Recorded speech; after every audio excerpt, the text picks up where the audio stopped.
Indo British advanced pain clinic నొప్పి మాయం surgery దూరం ఫర్ అపాయింట్మెంట్స్ 9155515563.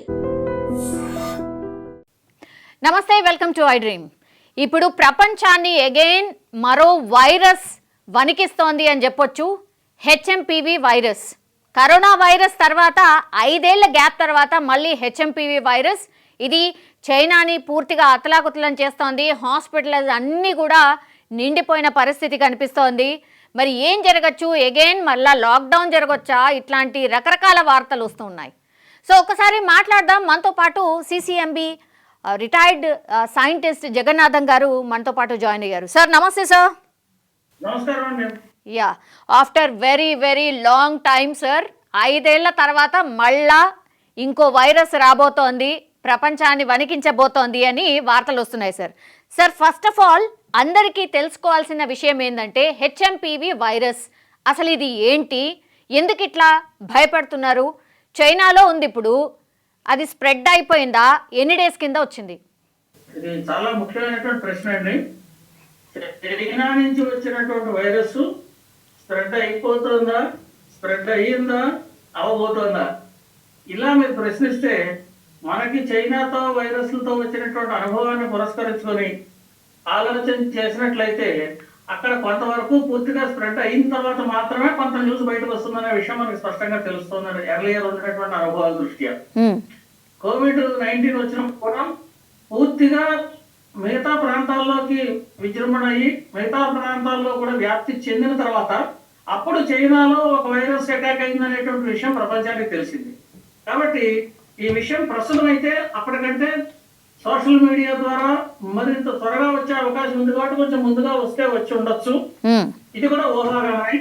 మొట్టమొదటిగా ఈ వైరస్ వ్యాప్తిని కూడా ఊహాగానం అని అన్నారు.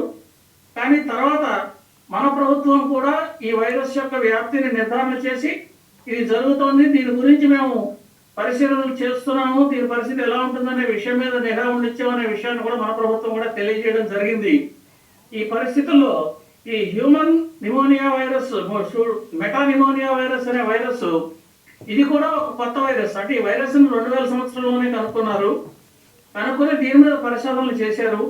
ఇది చేసినప్పుడు ఇది నిమోనియా లాంటి వ్యాధి. అంటే కోవిడ్ లో మనకి ఏ రకమైనటువంటి లక్షణాలు కనిపించాయో రమారంగా అటువంటి లక్షణాలు దీంట్లో కూడా కనిపిస్తున్నాయి. అయితే మీరు అడిగిన ప్రశ్నలో ఇది ఎప్పుడు ప్రారంభమైంది అనేటటువంటి విషయం మనం సమాధానం చెప్పాలంటే ప్రారంభం దీన్ని గుర్తించింది 2000 సంవత్సరంలో.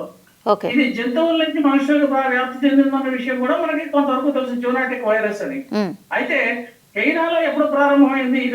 ఇది కరోనా వైరస్ లా కాకుండా దీని పరిస్థితి 3 రోజుల నుంచి వారం రోజుల దాకా ఉంటుందని దీని ప్రభావం. అంటే ఒకసారి ఇన్ఫెక్ట్ చేసిన తర్వాత ఇది వైరస్ సోకింది అని తెలియడానికే ఒక 3-4 రోజులు పడుతుంది. ఎందుకంటే ఆ లక్షణాలు క్రమేపీ పెరగాలి. ఈ లక్షణాలు పెరిగేలోగా ఈ అంటువ్యాధుల్లో ఉన్నటువంటి ఒక ప్రమాదకరమైనటువంటి లక్షణం ఏమిటంటే ముందర మనకు లక్షణాలు కనిపించవు. కాబట్టి వీళ్ళకి ఏ విధమైనటువంటి వ్యాధి లేదు అనుకుంటాం. కానీ వాళ్ళు మన మధ్యలో ఉంటారు ఈ వైరస్ సోకిన వాళ్ళు. ఈ మధ్యలో ఉన్నప్పుడు సోకిన వాళ్ళు వీళ్ళందరూ ఇది మనకి ఎప్పుడైతే వ్యాధిని గుర్తించే స్థితి దాకా లేదో ఈ లోగానే వ్యాధి గుర్తించే లోగానే వీళ్ళు చాలా మందికి వ్యాప్తి చేస్తారు. అటువంటి ప్రమాదం ఉన్నటువంటి వైరస్లు ఇవి. కాబట్టి మనం ఏంటంటే ఈ వైరస్లు వస్తున్నాయి అనేటటువంటిది వాళ్ళ దగ్గర వచ్చినట్టుగా మనకు ఆల్రెడీ ఒక వారం 10 రోజుల దాకా ముందే అయి ఉండొచ్చు. అందులో క్రమేపీ సంఖ్య పెరిగిన తర్వాత మాత్రమే వార్త వస్తుంది. వార్త అనేటువంటిది ఒక క్రిటికల్ మాస్.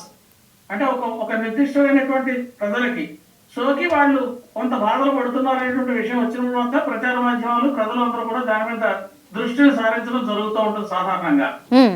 అలా పరిస్థితుల్లో కనుక మనం ఆలోచించినట్టయితే ఒక 15 రోజులు 20 రోజుల క్రితమే ప్రారంభంలో ఉండవచ్చు. ఆ సంఖ్య క్రమేపీ పెరిగే కొద్దీ గత 3-4 రోజులుగాను మనకు వార్తలు ఇది సోకింది అనేటటువంటి వార్త వస్తోంది.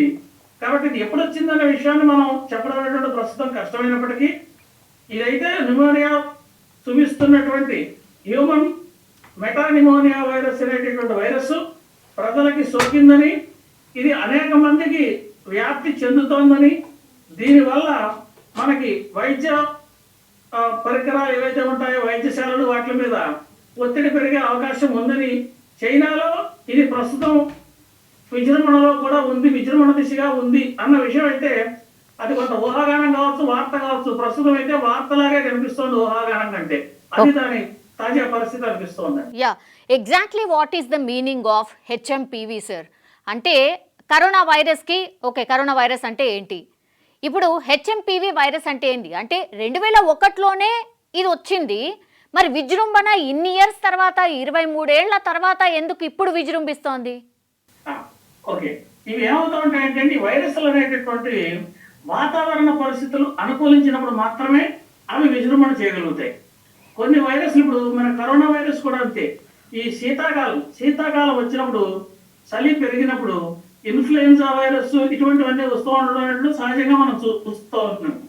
వాతావరణ మార్పులు వచ్చినప్పుడు ఈ వాతావరణ మార్పుల వల్ల కొన్ని వైరస్లు వాటికి సహజంగా ఉండేటువంటి లక్షణం వల్ల అవి గ్రోత్ అంటే అవి అభివృద్ధి చెందేటటువంటి అవకాశాలు పుష్కలంగా ఉన్న సమయాల్లో ఇవి విజృంభణ చేస్తూ ఉంటాయి. అటువంటివి మనకి శీతాకాలంలో అంటే మనకి చలికాలం తీవ్రత పెరిగే కొద్ది అటువంటి సమయాల్లో విజృంభించే ఇన్ఫ్లుయెన్జా వైరస్ల గురించి మనకు ఆల్రెడీ తెలుసు. కాబట్టి అటువంటి ఇదే కనుక సమ్మర్ వస్తుంది అనుకోండి, సాధారణంగా ఏమవుతుందంటే మస్కిటోస్ కూడా వింటర్లోనూ అక్కడ ఎక్కువగా ఉంటాయి.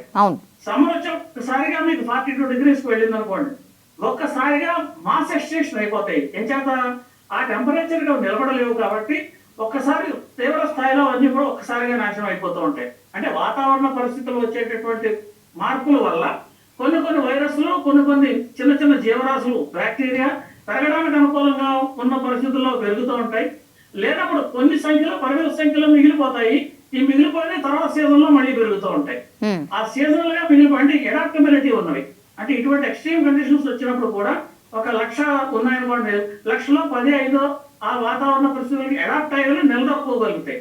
ఆ నిలదొక్కున్నటువంటి ఏవైతే ఆ కారణంలో నిలబడ్డాయో అవి మళ్ళీ తర్వాత వారికి అనుకూలమైనటువంటి పరిస్థితులు వచ్చినప్పుడు వాటి సంఖ్య క్రమేపీ పెరిగి అవి విజృంభించేటటువంటి అవకాశం కలుగుతూ ఉంటుంది. వాటి వాతావరణ పరిస్థితులకి వీటి విజృంభణకి డైరెక్ట్ కొరిలేషన్ ఉంటుంది.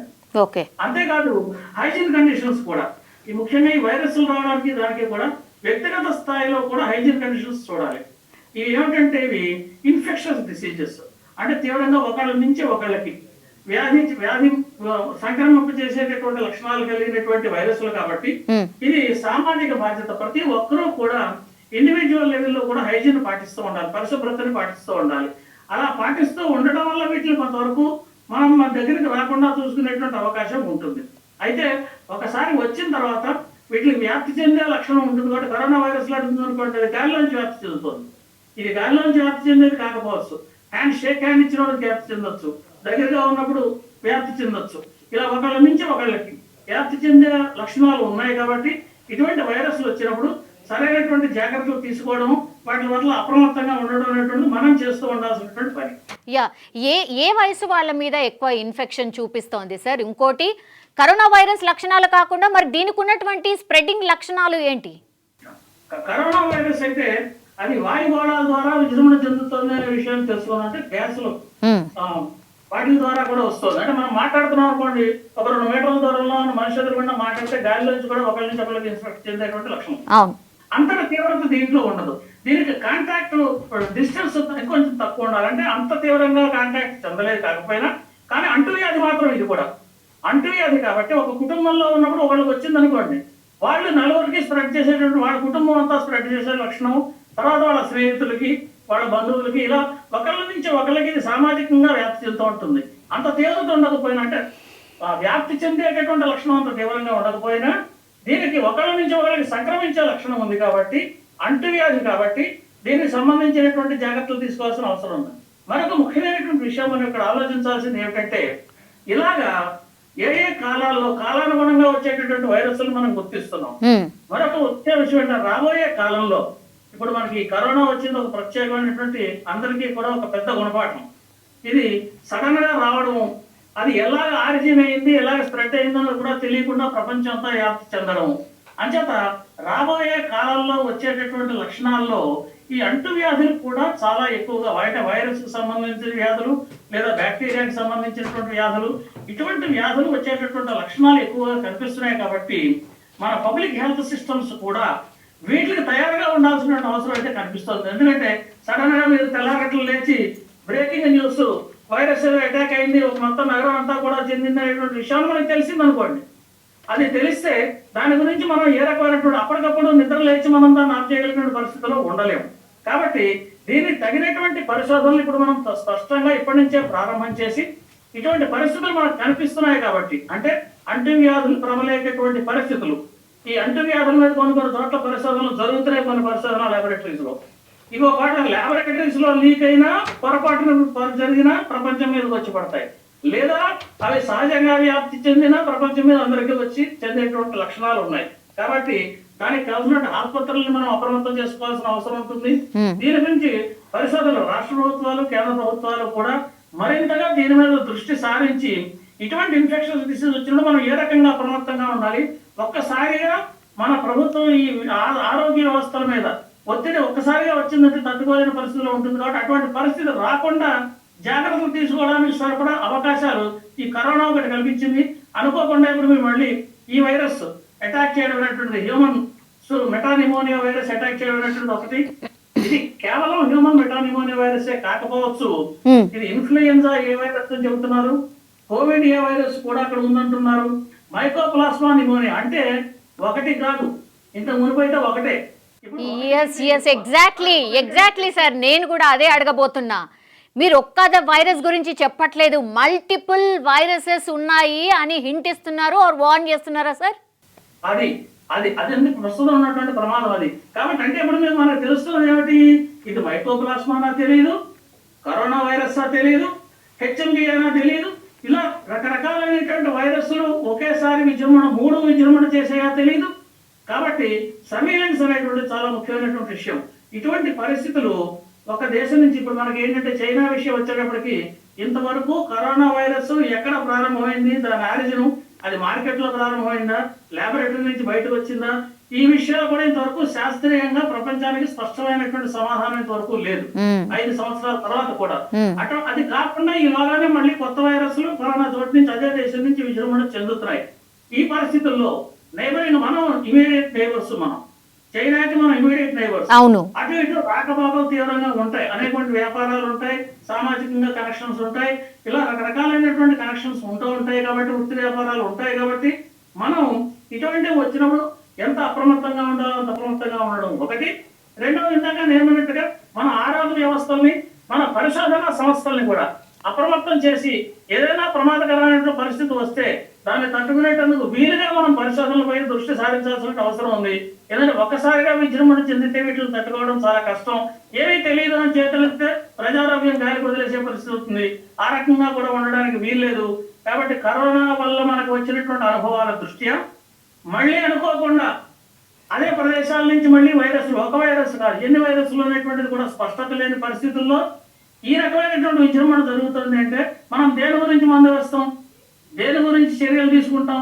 కాబట్టి మన పరిశోధనలు మనకు ఆత్మనిర్భర్ భారత్ అనే మన ప్రధానమంత్రి గారు ఏ పిలుపు అయితే ఇచ్చారో, మనం పరిశోధనలో ముఖ్యంగా వైరస్ పరిశోధనలో, ఇన్ఫెక్షన్స్ డిసీజెస్ పరిశోధనలో కూడా ఆ రకమైనటువంటి ఆత్మనిర్భరతను సాధించినప్పుడు మాత్రమే మనం ఎవరి మీద డిపెండ్ అవ్వకుండా, ఎందుకంటే మందుల గురించి వాళ్ళ మీద డిపెండ్ అవ్వలేం, ప్రోటోకాల్స్ గురించి వాళ్ళ మీద డిపెండ్ అవ్వలేం, అన్ని మనంతటి మనమే సిద్ధం చేసుకునే పరిస్థితి మనం రావాలి. కరోనా విషయంలో మనం ఆ స్థితిని పొందాం.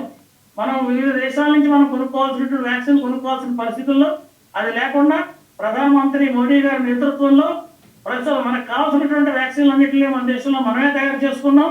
మన దేశంలో ఉన్న ప్రజలందరికీ కూడా ఉచితంగా పంపిణీ చేయడం జరిగింది. అంతేకాదు మన పక్క దేశాలను కూడా రక్షించేటటువంటి స్థితికి మనం వెళ్ళాం.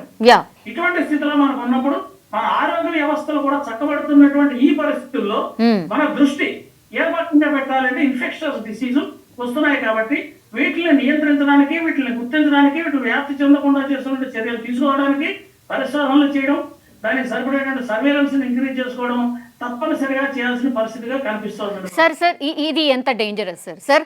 కరోనా వైరస్ వల్ల 1,00,000 మందికి సోకితే కనీసం ఒక 100 నుంచి 500 మంది చనిపోయినరు. ఓకే, సో ఇప్పుడు హెచ్ఎంపీవీ వైరస్ ఎంత డేంజరస్ సార్? మీరు చెప్పిన దాని ప్రకారం అయితే మల్టిపుల్ వైరసెస్ ఉండొచ్చు అంటున్నారు. అంటే కరోనా కంటే కూడా డేంజరస్ వైరసెస్ ఉన్నాయి అనేటువంటిది అయితే మీరు హింట్ ఇస్తున్న పరిస్థితి కనిపిస్తోంది. ఇవి సోషల్ మీడియాలో వచ్చిన ఊహాగానాలండి. ఇప్పుడు మనం ఏ రకంగా అయితే కరోనా ఆరిజిన్ గురించి ఊహాగానాలు చేసామో, ఇది మార్కెట్ నుంచి వచ్చిందా, ల్యాబొరేటరీలోంచి లీక్ అయి పరిశోధనలో బయటపడిందా, ఇలా తెలియని పరిస్థితుల్లోంచి వచ్చినటువంటి ప్రదేశం నుంచి మనం మాట్లాడుకుంటున్నాం. మీకు వార్తలు కరాఖండిగా మన దేశంలో వార్తలు వచ్చినట్టుగా అటువంటి దేశాల నుంచి వార్తలు అంత ఈజీగా రావు. ప్రజాస్వామ్య దేశాల నుంచి వచ్చినటువంటి వార్తలు మీకు పూర్తి స్వేచ్ఛ ఉంటుంది. ఎవరి దగ్గరికి హాస్పిటల్కి వెళ్ళగలరు, రాజకీయ నాయకుడి దగ్గరికి వెళ్ళగలరు, శాస్త్రవేత్త దగ్గరికి వెళ్ళగలరు, ఎవరితోటైనా మీరు డాక్టర్ గారి దగ్గరికి వెళ్ళగలరు, ఇన్ఫర్మేషన్ తీసుకురాగలరు. అటువంటి ఇన్ఫర్మేషన్ అంత ఈజీగా వచ్చేటటువంటి వ్యవస్థ కాబట్టి మన వ్యవస్థలో ఇన్ఫర్మేషన్ స్ప్రెడ్ ఈజీగా ఉంటుంది. అక్కడి నుంచి వచ్చే ఇన్ఫర్మేషన్ లిమిటెడ్ గా ఉండేటువంటి అవకాశాలు చాలా ఎక్కువగా ఉన్నాయని ఊహించవచ్చు మనం ఆ ఉన్న పరిస్థితుల్లో. కాబట్టి ఇది ఒకటి కంటే ఎక్కువ వైరస్ అయితే దాన్ని ఏ రకంగా ఎదుర్కోవాలి, అసలు ఫస్ట్ ఏ వైరస్ తెలియాలి కదా. ప్రస్తుతం తెలవడం అయితే మనకు మైకోప్లాస్మా చెబుతున్నారు, ఇన్ఫ్లుయెన్జా ఏ చెబుతున్నారు, అలాగే హ్యూమన్ మెటానిమో వైరస్ అని చెబుతున్నారు. వీటి వల్ల హ్యూమన్ మెటానిమో వైరస్ వల్ల కూడా కొన్ని మరణాలు సంభవించినట్టుగా ఈ ఊహాగానాలు యూట్యూబ్ లేదా మన సోషల్ మీడియా ద్వారా వచ్చినటువంటి ద్వారా తెలుస్తోంది. ప్రధాన మీడియా ద్వారా ప్రభుత్వం ద్వారా ఖరారు కావాల్సినటువంటి అవసరం ఉంది. అది అయినప్పుడు అంటే ఖరారు అయ్యేదాకా మనం వెయిట్ చేయాలా లేదా చర్యలు తీసుకోవాలా? మనకు ఒక ప్రమాదకర పరిస్థితి ఉంది అని తెలిసినప్పుడు, ఫర్ ఎగ్జాంపుల్ ఇదే వ్యాధి ఎక్కువ మంది సోకిన పరిస్థితుల్లో మన ఆక్సిజన్ సిలిండర్స్ ని వాటిని మన హాస్పిటల్లో సరిగా పెట్టుకోవాలి. ఎందుకంటే ఇది శ్వాసకోశ సంబంధమైనటువంటి వ్యాధులను కలుగజేస్తుంది. అలాగే రొంప, దగ్గు ఇటువంటి వ్యాధులు, ఇటువంటి లక్షణాలు కలిగినటువంటి పరిస్థితి కనిపిస్తుంది. కాబట్టి దీని లక్షణాలు ఏవైతే ఉన్నాయో ఆ లక్షణాలను నియంత్రించడానికి వైరస్ అటాక్ ఉన్నప్పుడు వైరస్ కి మందు ఉండదండి. ఇది ఒక పెద్ద ప్రధాన సమస్య. వైరస్ కి డైరెక్ట్ గా లేదు. ఒకవేళ వైరస్ సోకినప్పుడు సెకండరీ ఇన్ఫెక్షన్ ద్వారా ఏదైనా బ్యాక్టీరియల్ ఇన్ఫెక్షన్ వచ్చిందనుకోండి, ఆ బ్యాక్టీరియా నియంత్రించడానికి యాంటీబయోటిక్స్ ఇస్తారు. అంతే తప్ప వైరస్ అంటే యాంటీవైరల్ మాలిక్యూల్స్ చాలా తక్కువ ఉన్నాయి. అవి కొన్ని మాత్రమే ఉన్నాయి. అవి ఆ వైరస్లన్నీ వీటిని వాడగలమా వాడలేమా, రీపర్పసింగ్ పనికొస్తుందో పనికిరాదు, ఇవన్నీ టైం పట్టేటువంటి విషయాలు. కాబట్టి అది ఏమిటి అన్నది స్పష్టత రావాలి, దాన్ని గుర్తించడానికి కూడా స్పష్టత రావాలి. అప్పుడు మాత్రమే మనం యాక్చువల్గా చర్యలు తీసుకోవడానికి వీలవుతుంది ఆసుపత్రిలో, లేదా సిమ్టమాటిక్ ట్రీట్మెంటే జరుగుతూ ఉంటుంది. కాబట్టి ఇటువంటి విషయాల్లో మనం సరైనటువంటి అప్రమత్తం. అందుకనే నేను ఆత్మనిర్భర్ భారత్ అని చెబుతున్నది ఏది ఇన్ఫెక్షస్ డిసీజెస్ కూడా మనం దాన్ని సాధించినప్పుడు ఎవరి మీద డిపెండ్ అవ్వకుండా మనం ఏ రకంగా అయితే వ్యాక్సిన్లు తయారు చేసుకున్నామో అటువంటి పరిస్థితి ఇటువంటివి ఏ వచ్చినప్పటికీ కూడా సంసిద్ధంగా ఉండడం అనేటువంటి మనం చేయాల్సినటువంటి పరిస్థితి. ఎందుకంటే ఈవేళ చైనా కావచ్చు, రేపు మరో చోట నుంచి కావచ్చు, మనకున్న పొరుగు దేశాల నుంచి కూడా రకరకాలుగా ప్రమాదాలు పొంచి ఉన్నాయి. కాబట్టి ఏ పక్క నుంచి ఏమొస్తుందో మనకు తెలియదు. ఇటువంటి పరిస్థితుల్లో మనం అప్రమత్తంగా ఉండడం అనేటువంటి చాలా ముఖ్యమైనటువంటి అంశంగా కనిపిస్తుంది. కరోనా వైరస్ సోకినప్పుడు అంటే అది సోకిందా లేదా అన్న దానికోసం ఒక టెస్ట్ చేశాం సార్. మరి ఇప్పుడు ఏంది, ఇప్పుడు హెచ్ఎంపీవీ వైరస్ సోకిందా లేదా అనే దానికి కూడా టెస్ట్ చేసుకోవాల్సిందేనా? ఏం జరగచ్చు సార్? అంటే ఎట్లా గుర్తించాలి? మరి పరీక్ష అనేటువంటి తప్పనిసరిగా పరీక్ష చేసిన తర్వాత గుర్తించడం జరుగుతుందండి. ఈ వైరస్ లో చేయడం కోసం ఏంటంటే చెస్ట్ ఎక్స్రే తీస్తారు. అలాగే దానికి సంబంధించినటువంటి వేరే ఇతరత్ర బ్రాంకోస్కోపీ అని ఒక టెస్ట్ ఉంది. అటువంటి టెస్టులు చేస్తారు. అయితే ఆ టెస్టులు ఎప్పుడు పెడతాం? మామూలుగా జ్వరం, రొంప ఇవన్నీ ఈ లక్షణాలన్నీ ఎక్కువగా కనిపించినప్పుడు, తీవ్రత ఎక్కువగా కనిపించినప్పుడు, మనం ఇది మామూలు వైరస్ కాదు అని అనుమానించినప్పుడు. ఇప్పుడు దీంట్లో ఉన్న లక్షణాలు కరోనా వైరస్ తోటి ఇతర లక్షణాలతోటి కొన్ని సామ్యంగా ఉన్నప్పుడు, చాలా మటుకు లక్షణాలు ఉన్నప్పుడు అది మిస్లీడింగ్ అవుతుంది కదా డయాగ్నోసిస్ లో. కాబట్టి ఈ డయాగ్నైజ్ చేసేటప్పుడు కూడా తీవ్రత, నెంబర్ ఆఫ్ సంఖ్య, కేసులు ఎన్ని ఉన్నాయి, ఎంతమందికి వస్తుంది, వీళ్ళ లక్షణాలు ఏ రకంగా ఉన్నాయి అనేటువంటివన్నీ పూర్తిగా క్షుణ్ణంగా తెలిస్తే కానీ మనం స్పష్టంగా చెప్పడానికి వీలుండదు. కాబట్టి దీనికైతే చెస్ట్ ఎక్స్రేలు అవి తీస్తారు, బ్రాంకోస్కోపీ చేస్తారు. అలా చేసి దీనికి సరిపడా టెస్టులు చేసి అవునా కాదా అనేటువంటి నిర్ధారణ చేస్తారు. అలాగే వైరస్ అన్నప్పుడు దానికి మనం లాగడానికి ఉన్నట్టుగా PCR టెస్టులు కూడా అటువంటివి కూడా చేసి ఫలానా వైరస్ అవునా కాదా స్పెసిఫిక్ గా చెప్పడానికి ఆ RT-PCR కానీ PCR కానీ ఇది కూడా mRNA వైరస్ ఇది కూడాను. కాబట్టి RT-PCR అని చేస్తారు. అది పరీక్షలు చేసి ఆ వైరస్ అవునా కాదా నిర్ధారణ చేయడానికి మనకు అవకాశం కుదురుతుంది. అయితే ఫలానా వైరస్ అని తెలిసిన తర్వాత మాత్రమే దానికి సరిపడా వైద్యం, దానికి సరిపడా ప్రికాషన్స్ ఇవన్నీ కూడా తీసుకునేటందుకు అవకాశాలు ఉంటాయి. ఇప్పుడు 15-20 రోజులు అయింది చైనాలో స్ప్రెడ్ అయ్యి అని అనుకుందాం సార్. ఒకవేళ మరి అటు ఇటు మన పొరుగు దేశమే కాబట్టి అటు ఇటు తిరుగుతూనే ఉన్నారు కదా సార్. లాక్డౌన్ లేదు, ఏమీ లేదు.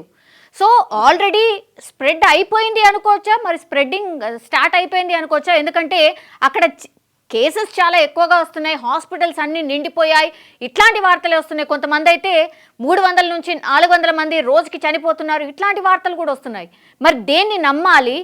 ఎంత సెక్యూర్డ్గా అంటే మనం కూడా ఎంత ప్రిపేర్డ్గా ఉండాలి సార్?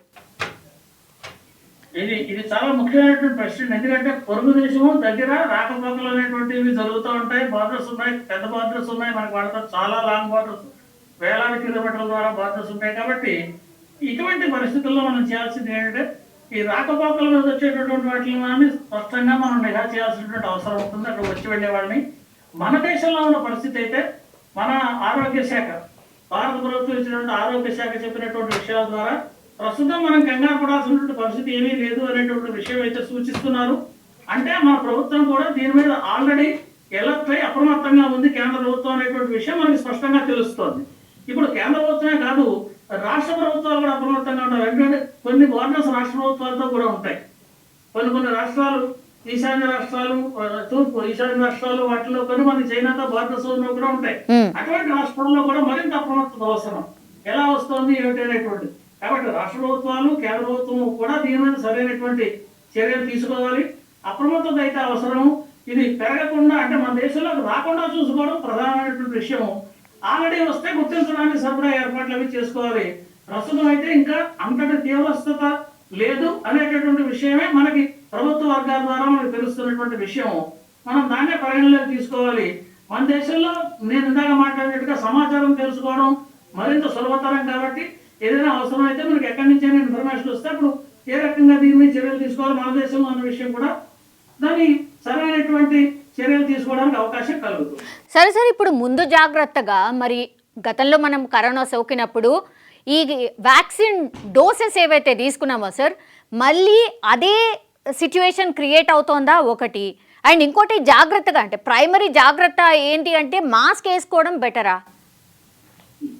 మాస్క్ చాలా ముఖ్యమైనటువంటి విషయం అండి. మాస్క్ వేసుకునేటువంటిది దానివల్ల చాలా వరకు ప్రయోజనం కలుగుతుంది. ఈ సోషల్ డిస్టెన్సింగ్ అవి కూడా అప్పుడు ఏం మాట్లాడేమో, ఇది వాయువు ద్వారా వ్యాప్తి చెందేటటువంటి కాదు, కానీ అయినప్పటికీ ఈ ఇన్ఫెక్షన్స్ డిసీజెస్ అంటే సంక్రమిస్తుంది, ఒకరి నుంచి ఒకరికి సంక్రమించేది. కాబట్టి హైజీన్ చాలా ముఖ్యమైనటువంటి విషయం అండి. వ్యక్తిగత హైజీన్ ఇది చాలా ముఖ్యం. ప్రతి ఒక్కరు కూడా పాటించాల్సినటువంటి అవసరం ఉంటుంది. ఈ జ్వరం, దగ్గు, రొంప, జ్వరం 103 డిగ్రీలు లేదా హై టెంపరేచర్స్ లో ఉన్నప్పుడు తప్పనిసరిగా డాక్టర్ని సంప్రదించడం. ఎందుకంటే ఇది దేని వల్ల వస్తే హై టెంపరేచర్ వస్తుందనే విషయం ఇండివిజువల్ గా తెలుసుకోవడం కష్టం. కాబట్టి అటువంటి పరిస్థితుల్లో కొన్ని లక్షణాలు తీవ్రంగా ఉన్నప్పుడు తప్పనిసరిగా డాక్టర్లను సంప్రదిస్తే వాళ్ళు ఏమిటైనా నిర్ధారణ చేసి దానికి సరైనటువంటి సూచనలు, సలహాలు ఇస్తారు. అవి సూచన తప్పకుండా పాటిస్తే ఇతరులకు సంక్రమించకుండా వాళ్ళని ఐసోలేట్ చేసి ఎలా చేయాలన్నది కూడా తెలియజేస్తారు. ఆ రకమైనటువంటి జాగ్రత్తలు తీసుకోవడం ద్వారా మంది మనం జాగ్రత్తగా ఉంచుకోవడానికి అవకాశం ఉంటుంది. లాస్ట్లీ సార్ నిజంగానే ఇప్పుడు అగైన్ ఈ వార్తలు పదే వస్తున్నాయి, చనిపోతున్నారట, హాస్పిటల్స్ నిండిపోతున్నాయట అనేది బాగా వార్తలు వస్తున్నాయి సార్. ఒకవేళ నిజంగానే మనం దీన్ని ఎదుర్కోవాలి అని అంటే ఎంత ప్రిపేర్డ్గా ఉండాల్సిందే అంటే general public sir? General public వ్యక్తిగత స్థాయిలో హైజీన్ ఇది ఫస్ట్ చాలా ముఖ్యం. మీరు మాస్క్ ధరించడం అది కూడా చేయొచ్చు. హాస్పిటల్స్ లెవెల్లో ఆక్సిజన్ సిలిండర్స్ కొంచెం జాగ్రత్తగా ఎక్కువగా ఉండించుకోవాల్సిన అవసరం ఉంటుంది. ఎందుకంటే శ్వాసకోశ సంబంధమైనటువంటి సమస్యలు ఉన్నాయి కాబట్టి. అలాగే ఈ వైరస్ సోకడం ద్వారా వచ్చేటటువంటి జ్వరం, దగ్గు, రొంప ఇటువంటివి ఏవైతే ఉన్నాయో వాటిలన్నింటినీ నిరోధించడానికి సరిపడా, నియంత్రించడానికి సరిపడా మాత్రల్ని సరైనటువంటి మోతాదులో ఉండించుకోవడం, ప్రిపేర్డ్గా ఉండడం, అవసరమైతే ఐసోలేషన్ వార్డ్స్ సెపరేట్గా ఇటువంటి వాటికి కొన్నింటికి కొంత ప్రిపేర్ అయి ఉండడం అవసరం అవుతుంది. ఆ జాగ్రత్తలు తీసుకుంటే ప్రస్తుతం మనకు ఉన్నటువంటి పరిస్థితుల్లో మనం అంత తీవ్రమైనటువంటి స్థితిలో ఉన్నట్టుగా లేదు. కానీ ఇది 3-4 రోజులు ఇంక్యుబేషన్ టైం ఉంటుంది. ఇది వైరస్ ఇంక్యుబేట్ అయ్యి ఆ లక్షణాలు కనిపించడానికి సమయం ఉంటుందని అనుకున్నాం కదా. కాబట్టి ఆ లక్షణాలు అనేది ఒక్కసారిగా పెరిగితే మాత్రం కష్టం అవుతుంది. కాబట్టి తగినటువంటి జాగ్రత్తల్లో ఉండడం మంచిదేను. ఒకవేళ నిజంగానే చైనాలో ఎమర్జెన్సీ సిచ్యువేషన్ వచ్చింది, అక్కడ కొన్ని ఏరియాస్లో లాక్డౌన్ పెట్టారు అనేటువంటిది కూడా కొంత ఎక్కువ ప్రచారం జరుగుతోంది సార్. నిజంగానే ఇట్లాంటి స్ప్రెడ్ ఇంకా చాలా తీవ్రంగా ఉంటే లాక్డౌన్ సిచ్యువేషన్ రావచ్చా సార్? లాక్డౌన్ డిసిషన్ తీసుకోవచ్చా? మన దగ్గర అంత పరిస్థితి రావడానికి అవకాశం లేదు. ఆల్రెడీ అక్కడ విజృంభించింది అన్న విషయం మనకి తెలిసింది కాబట్టి, అది కొంచెం ముందుగా తెలిసిందని అనుకుంటున్నాం కాబట్టి దానికి సరిపడా చర్యలు కనుక మనం ఇప్పటి నుంచి కనుక తీసుకుంటే అక్కడి నుంచి వచ్చే రాకపోకలు, ప్రయాణికులు ఇటువంటి వాటి మీద ఆ వస్తువులు కావచ్చు, మనుషులు కావచ్చు, జంతువులు కావచ్చు, ఈ రాకపోకలు ఏవైతే ఉంటాయో ఆ రాకపోకలు ట్రాన్స్పోర్టేషన్ లో ఉండేటటువంటి వాటిలో తగిన జాగ్రత్తలు తీసుకోవడం ద్వారా అది ఇక్కడికి మన దగ్గరికి రాకుండా మనం తగిన జాగ్రత్తలు చేయడం వల్ల కొంతవరకు దీన్ని నియంత్రణ చేయడానికి వీలవుతుంది. రెండవది మన ఆరోగ్య వ్యవస్థల్ని అప్రమత్తం చేసుకుంటూ ఉండడం. ఈ రెండిట్ల వల్ల మనం దీన్ని తప్పనిసరిగా ఇటువంటి దాన్ని, ఎందుకంటే కరోనానే ఎదుర్కొన్నాం, అంతటి మహమ్మారినే ఎదుర్కొన్నాం.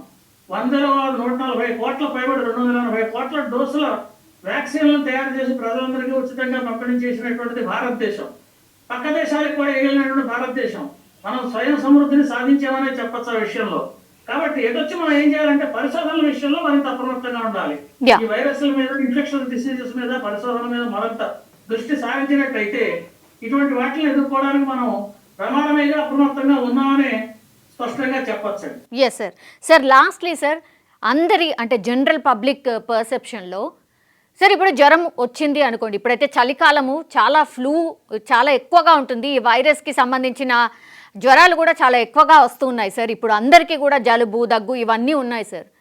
సో ఇప్పుడు ప్యానిక్ కాకుండా ఉండడానికి, మేబీ ఈ హెచ్ఎంపీవీ వైరస్ మనకే సోకిందేమో అని అనుకోకుండా ఉండడానికి దాని ఎగ్జాక్ట్లీ లక్షణాలు ఏంటి సార్? ఏ సిట్యుయేషన్లో నిజంగానే ఐసోలేట్ కావాల్సిన అవసరం ఉంది అండ్ హాస్పిటల్లో సరైన ట్రీట్మెంట్ తీసుకోవాల్సిన అవసరం ఉంది సార్? హై టెంపరేచర్ వస్తుంది అంటే సరైనటువంటి జాగ్రత్త తీసుకోవాలి. ఇది రన్నింగ్ నోస్ కూడా ఉంటుంది. దీంతో పాటు రన్నింగ్ నోస్ వచ్చినప్పుడు ఒకవేళ తుమ్ము, దగ్గు ఇటువంటి వచ్చినప్పుడు చేతులను ఇలా అడ్డం పెట్టుకుని, లేదా మాస్క్ ఏదైనా గుడ్డడ్డం పెట్టుకుని దాన్ని అలా అడ్డం పెట్టుకుని ఆ తుమ్ము, దగ్గు మొదలైనటువంటి ప్రక్రియలు ముఖ్యంగా పబ్లిక్ ప్లేసెస్లో, ఇంట్లో ఉన్నప్పుడు కూడా తగిన జాగ్రత్తలు తీసుకుంటాం. దీనివల్ల వ్యాధి ఒకరి నుంచి ఒకరికి రాకుండా చూడొచ్చు. మాస్క్ ధరించడం వల్ల కొంతవరకు ప్రివెంట్ చేయొచ్చు. అయితే ఈ లక్షణాలు తీవ్రంగా ఉండి 3-4 రోజులు పెర్సిస్టెంట్గా ఉన్నాయనుకోండి, పెర్సిస్టెంట్గా ఉన్నప్పుడు తప్పనిసరిగా వైద్యులు సంప్రదిస్తే మంచిది. అంటే కంటిన్యూ లక్షణాలు తగ్గకుండా అలాగే కంటిన్యూ అవుతున్నాయి అనుకోండి, అంటే వైరస్ అవ్వచ్చు. అలాంటప్పుడు ఆ టెంపరేచర్ అలా ఎక్కువగా మేము అందరూ వాడుతున్న కొద్దీ పోయినప్పటికీ కూడా ఆ టెంపరేచర్ అలాగే చూపిస్తుంది అనుకోండి, అప్పుడు తప్పనిసరిగా డాక్టర్లను సంప్రదించాల్సిన అవసరం వస్తుంది. డాక్టర్లను సంప్రదిస్తే సరైనటువంటి మందు పడుతుంది, ప్రాబ్లం ఉండదు. Yes sir. లాస్ట్లీ మీరు ఏమైనా చెప్పదలుచుకున్నారా సార్? లాస్ట్లీ ఇది మన దేశంలో మనకున్నటువంటి పరిస్థితుల వల్ల, ముఖ్యంగా జనసాంద్రత అధికంగా ఉండేటటువంటి పట్టణాల్లో అప్రమత్తంగా ఉండాల్సినటువంటి అవసరం అయితే ఉంటుంది. ముఖ్యంగా ఎయిర్పోర్ట్స్ ఎక్కడెక్కడైతే ఉన్నాయో భారీ స్థాయిలో రాకపోకలు జరుగుతున్నాయో, అయితే ఏ ప్రదేశంలో అయితే అవుట్ బ్రేక్ అయిందని అనుకుంటున్నామో అక్కడి నుంచి వచ్చేటటువంటి వాటిలో మరింత జాగ్రత్తగా ఉంటూ అవసరమైనటువంటి సర్వేలెన్స్ ని పెట్టుకుంటే మనకి సమస్య ఉండకపోవచ్చని అనిపిస్తోంది. కానీ మనకి ఇప్పటికే ఆల్రెడీ లోపలికి వచ్చి ఉండి కొంత సమస్య ఉంటుంది, మనకు ఒక వారం 10 రోజులు అయితే కానీ సమస్య తెలియదు. కాబట్టి ఈలోగా కూడా సరైనటువంటి జాగ్రత్తలు తీసుకోవడం ద్వారా మనం రక్షించుకుందుకు ఆస్కారం ఉంటుంది అనేటువంటిది నా అభిప్రాయం. Yes sir. Thank you sir. Thank you so much for joining sir. Thank you. And I think ఈ వార్తలు ఇంకా కొన్ని డేస్ పాటు ఇలాగే మేబీ రావచ్చు, కాబట్టి ఫ్రీక్వెంట్లీ మీరు కూడా కొంత అవగాహన కల్పిస్తూ ఉండండి sir. Thank you for joining sir. చేస్తున్నటువంటి ప్రయత్నం చాలా ముఖ్యమైనటువంటి ప్రయత్నం. ప్రజలను అప్రమత్తం చేయడానికి మీరు చేస్తున్నటువంటి ప్రయత్నాన్ని అభినందించదగింది. ప్రారంభంలోనే మీరు ఈ చర్యలు చేపట్టారు కాబట్టి ఇది తీవ్ర స్థాయికి జరగకుండా నియంత్రించడానికి సరిపడా అవకాశాలు కల్పించేటటువంటి ప్రోగ్రామ్. ఇది చాలా సంతోషం. ఇదిలా కొనసాగించండి. ప్రజలను అప్రమత్తం చేయడంలో మీ బాధ్యత సక్రమంగా నిర్వర్తిస్తున్నారని చెప్పి నేను భావిస్తున్నాను. Thank you very much for that. Thank you sir. Thank you so much. మొత్తం మీద అది అంటే హెచ్ఎంపీవీ వైరస్ లక్షణాలు ఏంటి అండ్ చైనాలో సిచ్యువేషన్ ఏంటి, మనం ఇక్కడ అంటే అది వచ్చినా రాకపోయినా సరే మన జాగ్రత్తలు మనం ఉండాల్సిందే. బికాజ్ ప్రభుత్వాలు కూడా అన్నీ అప్రమత్తంగా ఉన్నాయి, అయినా సరే ప్రిపేర్డ్నెస్ చాలా అవసరం అండ్ సెల్ఫ్ హైజీన్ కూడా చాలా అవసరం. అంటే కరోనాకి సంబంధించి ఏవైతే మనం పాటించామో, అంటే సెల్ఫ్ డిస్టెన్స్ కావచ్చు, లేదంటే మాస్క్ ధరించడం కావచ్చు, అండ్ చేతులు ఫ్రీక్వెంట్గా కడుక్కోవడం కావచ్చు, ఇంటి పరిసరాలను పూర్తిగా పరిశుభ్రంగా ఉంచుకోవడం కావచ్చు, ఇవన్నీ కూడా ఖచ్చితంగా పాటిస్తే ఇట్లాంటి వైరస్లు ఏవి కూడా స్ప్రెడ్ కాకుండా అవకాశం ఉంటుంది అనేది సైంటిస్ట్ గారు చెప్పినటువంటి మాట.